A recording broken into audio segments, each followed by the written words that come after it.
एक लंबे समय पहले एक गांव में रत्नदीप और रानी नामक पति पत्नी रहते थे।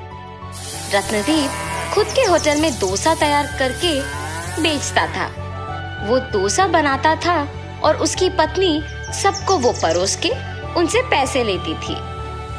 रत्नदीप सिर्फ स्वादिष्ट डोसा ही नहीं बनाता था, बल्कि उन्हें बहुत ही कम दाम पे बेचता था। इस कारण गांव के सारे लोग उसी के पास आके डोसा खरीद के खाते थे। वो एक अच्छा इंसान था और सबकी मदद करता था, लेकिन उसकी पत्नी लालची थी। उस गांव में उसके हाथ का अंडा डोसा बहुत प्रसिद्ध था, क्योंकि उसकी ही तरह और कोई अंडा डोसा नहीं बना पाता था। इतना ही नहीं, उस डोसा को कम दाम पे बेचने पर सभी वही आते थे। उसकी पत्नी को डोसा को कम दाम पे बेचना बिल्कुल अच्छा नहीं लगता था। इतना ही नहीं, गांव में कोई भी उसके पति की तरह डोसा नहीं बना पाएगा, इस बात का उसे बहुत गर्व था। एक दिन जब रत्नदीप डोसा बना रहा था, उसे कुछ दूरी में एक बूढ़ा आदमी बैठे हुए और कामते हुए दिखाई देता है। अरे रे, दिखने में बहुत बूढ़ा है, पता नहीं कि उन्होंने कुछ खाया भी। ऐसे सोचकर उनके पास जाता है। भाई साहब, आप यहाँ क्या कर रहे हो? बेटा, चलने की ताकत नहीं होने के कारण यहाँ थोड़ी देर रुक के जाने के लिए बैठा हूँ। आपको देख के लग रहा है कि आपने शायद कुछ नहीं खाया। मेरे साथ आइए, बगल में ही मेरा होटल है, कुछ खा के जाइए। मगर मेरे पास पैसे नहीं है बेटा। पैसे देने की कोई जरूरत नहीं है, होटल मेरा ही है, आप बस मेरे साथ आओ। ऐसे कहके उस बूढ़े आदमी को उसके साथ अपने होटल लेके बिठाता है। वो गरम गरम डोसा बना के उसके पत्नी को उनको परोसने के लिए कहता है। उसकी पत्नी को वो करना अच्छा नहीं लगने के बावजूद उस बूढ़े आदमी को डोसा परोसती है। भूखा रहने के कारण वो बूढ़ा आदमी डोसा को जल्दी जल्दी खा लेता है। उस आदमी को ऐसे खाते हुए देख रत्नदीप उसके लिए पानी लेके आता है। मेरे भूखे पेट को तुमने भरा है, इसके बदले में मैं मेरे पास की छोटा सा तोहफा तुम्हें देना चाहता हूँ बेटा। आपको कुछ भी देने की कोई जरूरत नहीं है भाई साहब, मेरे खुशी के लिए तो स्वीकार करो बेटा। ऐसे बोल के वो बूढ़ा आदमी उनको डोसा बनाने के लिए एक तवा देके वहां से चला जाता है। उस आदमी के जाने के बाद उसकी पत्नी उसके पास आकर कहती है, क्यों जी, पहले तो आप सबको कम दाम में डोसा बेच रहे हैं और ऊपर से आप रास्ते में जाते हुए अनजान लोगों को बुला के उन्हें मुफ्त में खिला के भेज रहे हो। इससे क्या कोई लाभ है? ऐसे डोसा बनाने से हमारे पास कुछ नहीं बच रहा। अब हमारा इतना कठिन स्थिति भी नहीं है कि हमारे पास खाने के लिए भी कुछ नहीं है ना। जितना है उतने में दूसरों का सहायता करते हुए खुश रहना चाहिए। अपने पति के बातें सुनकर रानी गुस्से में वहां से चले जाती है।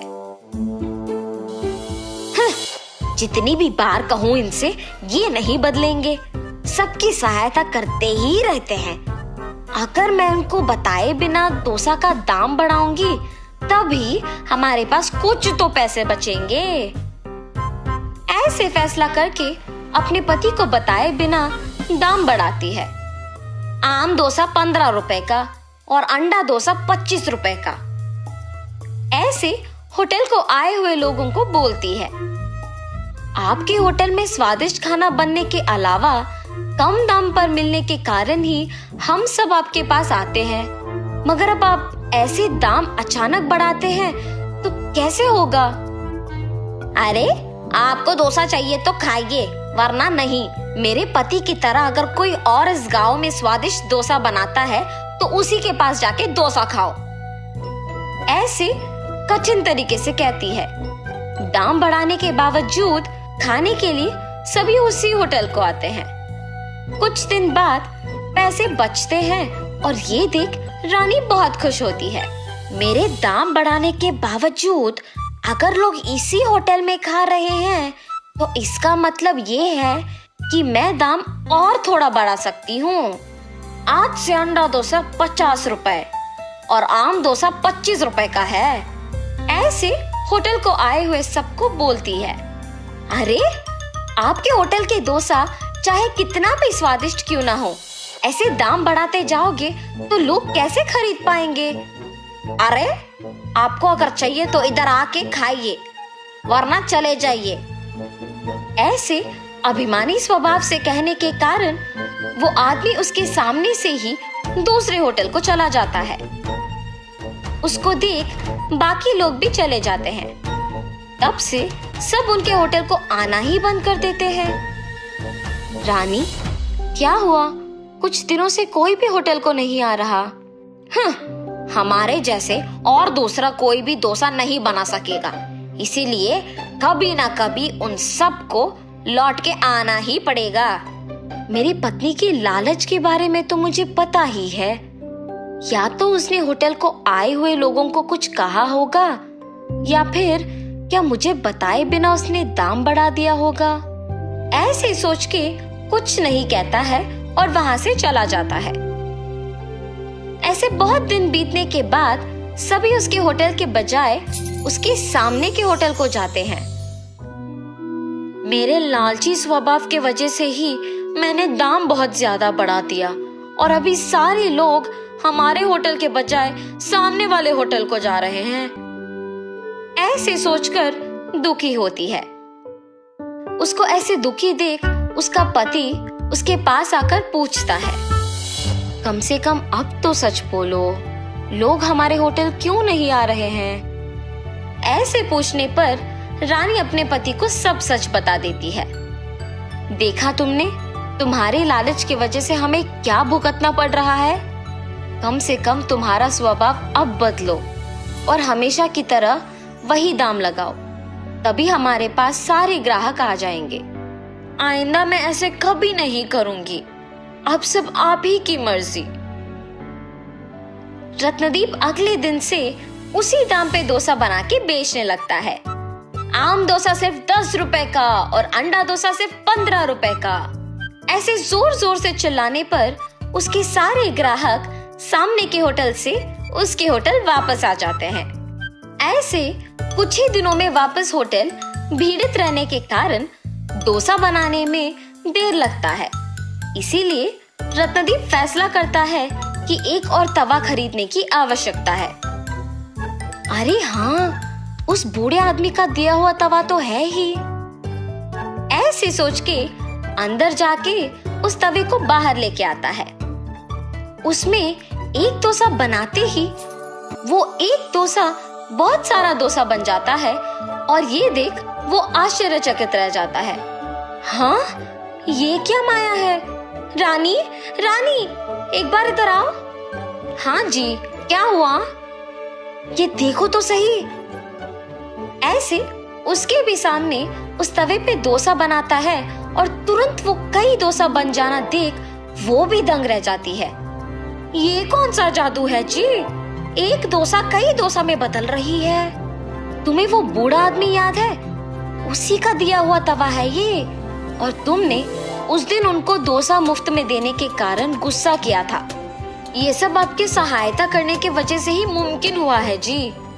ऐसे उस दिन से अंडा डोसा को कम दाम पे बेच के बचे हुए डोसा को गरीब लोगों को मुफ्त में दे के पति पत्नी दोनों खुशी से जीने लगते हैं। डब्बा वाला। बिष्णुपुर नामक एक गांव में अमित नामक एक डब्बा वाला अपने परिवार के साथ रहता था। अमित एक बहुत ही साधारण परिवार का आदमी था। उसकी पत्नी हिमा सिलाई करके थोड़े बहुत पैसे जमा करती थी और उनके बेटा अमर पढ़ाई करता था। अमित घर का सारा खर्चा डब्बे वितरण करके जो पैसे मिलते थे उससे चला लेता था। अमित हर दिन सुबह 8 बजे उठ के अपनी साइकिल पे शुरू होके घर घर को जाके नाश्ते के डिब्बे इकट्ठा करता था और उन डिब्बे में से कुछ पाठशाला में, कुछ कारखानों में समय पर पहुंचाता था। ऐसे ही हर दिन बहुत डब्बे वितरण करके डब्बे के 10 रुपए लेता था। आए हुए पैसों के साथ अपने बेटे को एक अच्छे स्कूल में पढ़ाता था। अमित जिस स्कूल में डब्बे पहुंचाता था, उसी स्कूल में उसका बेटा अमर पढ़ता था। उसके पिता का हर दिन ऐसे धूप और बारिश में साइकिल चलाना, पसीने में मेहनत करना अमर को बहुत दुख देता था। ऐसे जब एक दिन अमित घर पे था तो अमर ने समय देखकर, पिताजी मुझे आपसे बात करना है। हाँ बोलो बेटा, कैसे पढ़ रहे हो तुम? मैं अच्छा पढ़ रहा हूँ पापा, आपसे कुछ बात करना चाहता हूँ। बोलो बेटा। पापा, आप मेरे लिए और मेरे स्कूल के फीस के लिए बहुत मेहनत कर रहे हैं। आप ऐसे धूप और बारिश में बहुत दूर के किलोमीटर साइकिल चलाते हुए डब्बे पहुंचाना मुझे अच्छा नहीं लग रहा। मेहनत के बिना पैसे कहाँ से मिलेंगे बेटा? भविष्य में तुझे एक बड़ा ऑफिसर बनाऊंगा। मेरी तरह ऐसे छोटे काम नहीं करना है तुम्हें, और पसंद करे तो सब कुछ अच्छा लगता है बेटा। पिताजी की बातें सुनकर अमर सोचता है कि वो सारी बातें सच हैं, पर फिर भी उसे तसल्ली नहीं होती है और अपने पिता को ऐसे मेहनत करना देख नहीं पा रहा था। उसने सोचा कि इन सब का हल सिर्फ उसका अच्छा पढ़ना ही होगा। इसीलिए वो दिन रात मेहनत से पढ़ाई करता है। ऐसे पढ़ाई करते वक्त अमर को अपने पिता का काम आसान करने के लिए एक उपाय सूझता है। तुरंत वो उसके विचार सारे एक पेपर पे लिखता है।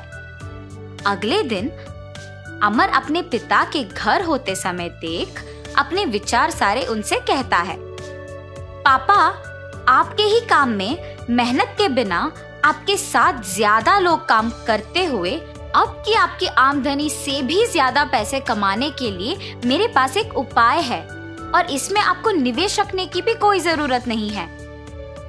क्या बात कर रहे हो तुम? व्यापार चलाने की क्षमता हम में नहीं है। जाओ जाके पढ़ो बेटा। ये क्या बात हुई जी? पहले सुनो तो सही कि वो क्या कहना चाहता है। अगर वो ये कह रहा है कि निवेश के बिना ज्यादा पैसे कमाने का उपाय है, और वो भी इतने छोटे उम्र में, आपको तो खुश होना चाहिए ना। मेरी बात तो सुनिए पिताजी, सच्ची में ये मुमकिन है। ठीक है, बोलो, मैं भी अब तो जानूं ये कैसे मुमकिन है। और ऐसे अमर अपने पिता को उसके विचार बताना शुरू करता है। पापा, हमारे गांव में कुल मिला के 350 परिवार है। आपके गिनती के अनुसार डब्बा देने वालों के परिवार में कारखानों में काम करने वाले, सरकारी कार्यालय में काम करने वाले, स्कूल और कॉलेज जाने वाले होंगे।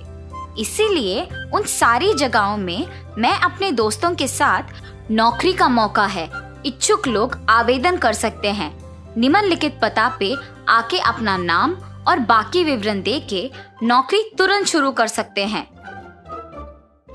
ऐसे पेपर में लिख के दीवारों पे चिपकाएंगे। उसके बाद जितने भी लोग आते हैं उन सबको यही काम समान रूप से विभाजित करेंगे। महीने के अंत में आए हुए पैसों में आधा हम उनको दे देंगे और आधा हम रख लेंगे। ठीक है, तुम्हारे गिनती तो मुझे समझ नहीं आ रहे, पर इसे हम ईमानदारी से कोशिश करेंगे।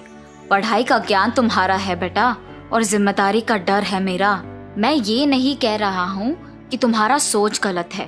तुम जाके तुम्हारे दोस्तों के साथ दीवारों पे नौकरी का अवसर के पेपर चिपकाओ। उसके बाद हम देखते हैं कि क्या करना है। ऐसे कहकर अमित वहां से चला जाता है। अपने पिता का दिया हुआ अवसर देख अमर अपने दोस्तों के साथ स्कूल,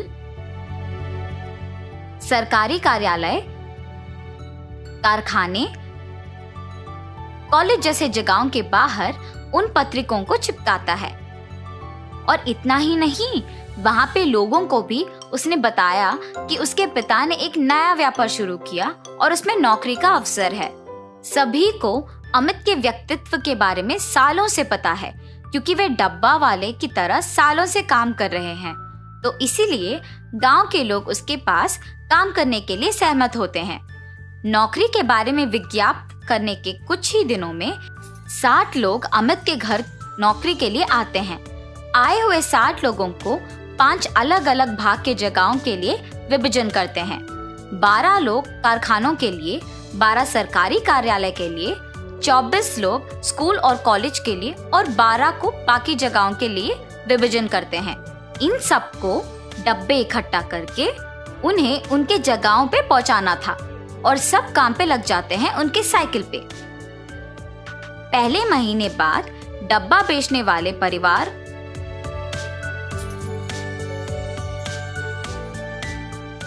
उनको उनके महीने का पैसा 600 दे देते हैं। ऐसे 175 परिवार 600 रुपए महीने को भरने के बाद अमर के पिता के पास 1,05,000 रुपए आते हैं। 1,05,000 रुपए? उसमें से आधा तो हमारे साथ काम के कर्मचारियों को देने में ही जाएगा। फिर भी 52,500 रुपए तो बच जाते हैं। मेरा बेटा तो हीरो है। अमित ऐसे बहुत ही कम समय में एक अमीर व्यापारी बन जाता है। अमित के जीत का गांव के सारे लोग अभिनंदन करके उसका सत्कार करते हैं, पर उस समय पर अमित कहता है कि सत्कार उसे नहीं बल्कि उसके बेटे का करना चाहिए। इस जीत के पीछे मैं नहीं बल्कि मेरा बेटा है। 16 साल के मेरे बेटे से मेरी मेहनत और पसीना देखा नहीं जा रहा था और उसने तब इस व्यापार के बारे में सोचा। मेरे पास आके उसने इस उपाय के बारे में कहा। पढ़ा लिखा ना होने के कारण मुझे तो ये सब समझ में नहीं आया, पर उसने हार नहीं मानी और मुझे इस व्यापार के बारे में सब कुछ समझाया, नौकरी के अवसर के बारे में सबको बताया और मुझे यहाँ तक ले आया। मेरा बेटा ही असली हीरो है। ऐसे कहकर अमर का सत्कार करता है अमित। तो इस कहानी का नैतिक अच्छे विचार सोचने के लिए उम्र की कोई जरूरत नहीं होती है। अगर अपने मन में कुछ ठान ले और कृषि करे तो सफलता जरूर मिलेगी। दूध वाला। बिकनूर नामक एक नगर में रहता था एक राजा चंद्रसेना। उसका मंत्री कबीर सिंह उसके दूध का कारोबार संभालता था। उन्होंने बहुत सारे स्वस्थ गायों को पाला जो अच्छा और गाढ़ा दूध देते थे। ये दूध सारे गांव में बेचा जाता था।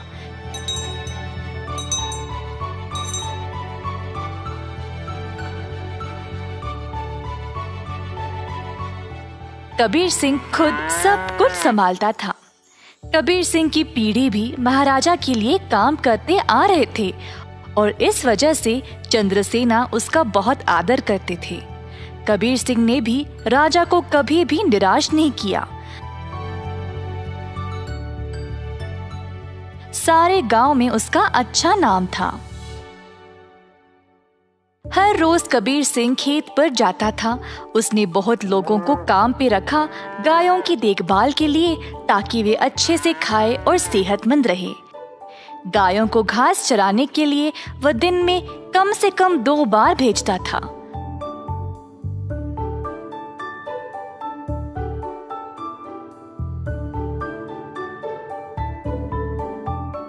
वह हमेशा ध्यान रखता था कि दूध साफ सुथरा रहे।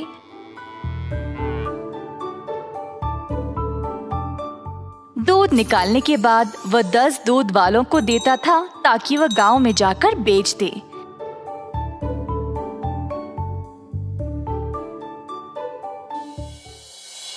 दूध वाले कबीर सिंह को पैसे देते थे और कबीर जाकर चंद्रसेना को। चंद्रसेना ने देखा कि कैसे कबीर ईमानदारी से काम करता था और उस पे पूरा भरोसा रखा।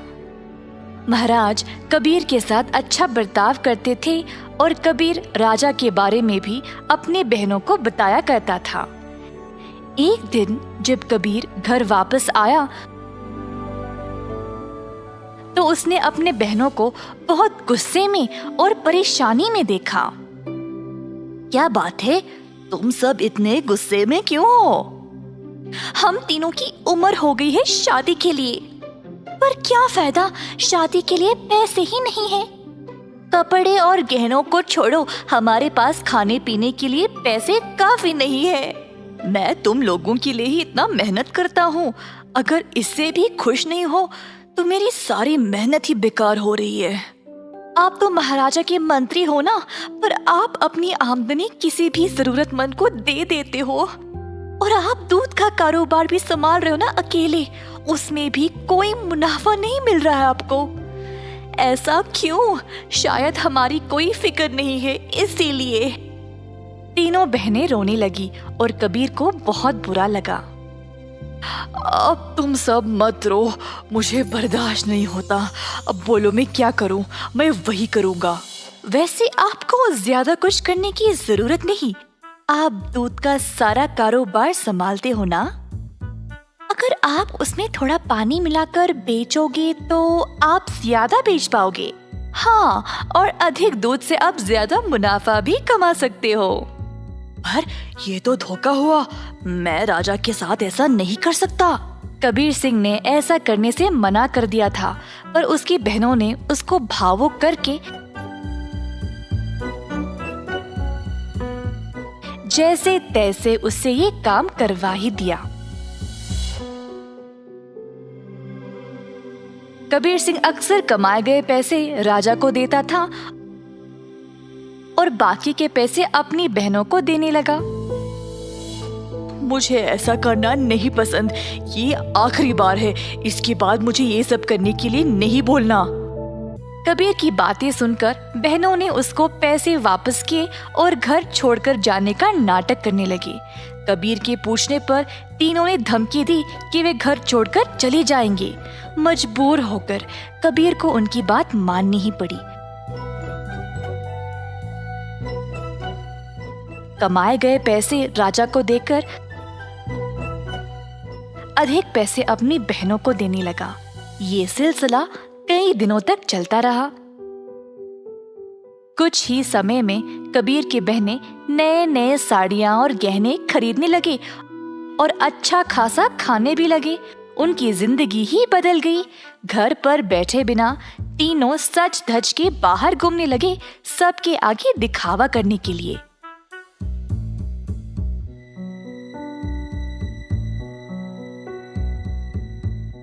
गांव के सारे लोग हैरान रह गए और आपस में बातें करने लगी।